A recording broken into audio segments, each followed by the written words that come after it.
আলোচিত ইসলামী বক্তা আবু তাহা মোহাম্মদ আদনানের বিরুদ্ধে অভিযোগ তুলে সামাজিক যোগাযোগ মাধ্যম ফেসবুকে পোস্ট করেন তার স্ত্রী সাবিকুন নাহার। তার সেই অভিযোগের বিষয়ে পাল্টা জবাব দিয়ে মুখ খুলেছেন আবু তাহা মোহাম্মদ আদনান। মঙ্গলবার ১৪ অক্টোবর তিনি তার ভেরিফাইড ফেসবুক আইডিতে এই সংক্রান্ত একটি পোস্ট দিয়ে আত্মপক্ষ সমর্থন করেছেন। জনপ্রিয় এই ইসলামী বক্তার স্ট্যাটাসটি আমরা আমাদের পাঠকদের জন্য হুবহু তুলে ধরছি। আবু তাহা মোহাম্মদ আদনান লিখেছেন, স্বামী স্ত্রী একে অন্যের জন্য মহাব্বতের পবিত্র পোশাক। পোশাকের কাজই সতর ঢেকে রাখা, যদিও তা ক্ষতবিক্ষত হয়। স্বামী হিসেবে আমি সেটাই আজীবন করে গেছি, আজও করছি, কারণ আজও আমি তার স্বামী।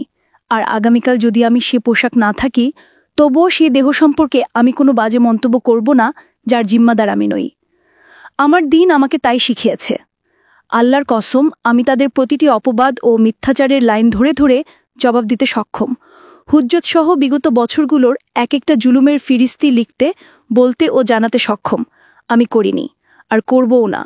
করেও আপাত দৃষ্টিতে কোনো লাভও নেই, কারণ সমাজে ইউসুফের ভাইবের চোখের পানির দামটাই অনেক বেশি। বরং আমি চাই সেই জবাব মহান আল্লাহ আল জাব্বার স্বয়ং দেন। নিশ্চয়ই ক্ষমা করা বা শাস্তি দেয়া শুধুই এক আল্লাহর ইখতিয়ার, দুটোর ওজনই অসীম। ভুল সত্ত্বায় অন্ধ ভালোবাসার উপযুক্ত প্রতিদান বেশাক আমার প্রাপ্য ছিল। আমি এরই যোগ্য ছিলাম, পেয়েছি, মেনেও নিয়েছি। তবে আল্লাহর কসম আর না।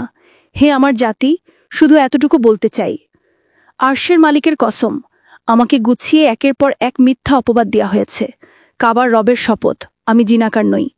মোহাম্মদের রবের কসম, আমি ব্যভিচারী নই। যার হাতে আমার প্রাণ তার কসম, তারা আমাকে যত অপবাদ দিয়েছে তা থেকে আমি মুক্ত। কোনো পরনারীর সাথে আমার কোনো প্রকার হারাম সম্পর্ক নেই। হুজ্জাত ছাড়াই নিজেদের গুনাহের পাল্লা ভারী করো না। কাউকে জিনার অপবাদ দেওয়ার শাস্তি ৮০টা বেত্রাঘাত। চোখ বুজে গেলেই এক একটা শব্দের হিসেব রবের সামনে বুঝিয়ে দিতে হবে, এটা ভুলে যেও না।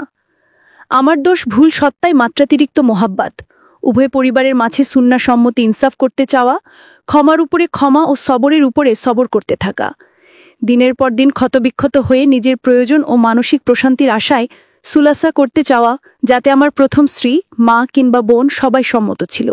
যা শরীয়তে হালাল তাতে যদি কেউ সম্মত না থাকত, তবে সে ঘরে বসে উত্তম বিচ্ছেদ, সারহান জামিলায় চলে যেতে পারত। অতীত টেনে সম্পর্ক, স্বামী, সম্মান ও দিনকে এভাবে ক্ষতিগ্রস্ত করত না। আর সত্যি বলতে, যার চোখে আমি এতটাই চরিত্রহীন হয়ে থাকে, তবে কেনই বা সে আমার মতো অপবিত্র মানুষের সাথে সম্পর্ক রেখেছে বা রাখবে, কোন স্বার্থে? আর যারা পরতে পরতে অপবাদ দিয়ে গেছে, তাদের ব্যাপারে এক আল্লাহই যথেষ্ট হবেন ইনশাল্লাহ। ফাসাবরুন জামিল। আমি বিষয়টি দেশের বরেণ্য মুরব্বী ওলামায়ে কেরামের উপস্থিতিতে শারিয়া সম্মতভাবে যাবতীয় আইনি প্রক্রিয়া মেনে সমাধানের পথে হাঁটছি। যারা ছেড়ে গেছেন, যেতে পারেন। যারা সাথে ছিলেন তাদের বলবো, যদি ভবিষ্যতে প্রিয় মানুষদের দ্বারা আরও কোনো ইলজাম, হেনস্থা বা মিথ্যা মামলার শিকার হই, অন্তত আপনাদের দুয়ার আমাকে শামিল রাখবেন। আল্লাহর কসম, আমি নবী ইউসুফ কিংবা মা আয়শা তো নই। তবে তারা আমাকে জিনা ও ব্যভিচারে যে মিথ্যা তোহমত দিয়ে গেছে, তার সাথে আমার দূর দূরান্ত কোনো সম্পর্ক নেই। অনুগ্রহ করে যখন আমি কোনো দেহের পোশাক থাকব না, তখন সে দেহের ব্যাপারে আমাকে, আমার পরিবার ও দিনকে জড়িয়ে অনলাইন গরম করে আপনারা নিজেদের গুণা বাড়াতে যাবেন না। আমাদের সবার দুনিয়া ও আখেরাতের জন্য এটাই হবে উত্তম অবস্থান। কোটি মানুষের শহরে আমার দুটো সন্তান আছে।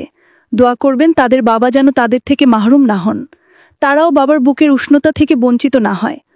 আল্লাহর কসম, তারা আমার কাছে অনেক বেশি প্রিয়, অনেক ভালোবাসার, যাদের মুখের দিকে তাকিয়ে বছরের পর বছর সবর করে গেছি। আমার হুরপরি আয়শা, আমার ইউসুফ কলিজার টুকরো উসমান, এ বিষয়ে আমার আর কিছুই বলার নেই। আমার সেই হালতও আর অবশিষ্ট নেই। এত বড় ক্ষতি করার পরেও আমি আমার জায়গা থেকে সাধ্যের শেষটুকু করেছি। হয়তো এটাই তাকদিরের ফায়সালা, হয়তো কিছু বিচ্ছেদেই শান্তি থাকে, আর নিশ্চয়ই কষ্টের পরেই স্বস্তি থাকে। আল্লাহ পাক যেন দুনিয়া ও আখিরাতে জালিম ও মাজলুমের মাঝে উত্তম ফায়সালা করে দেন।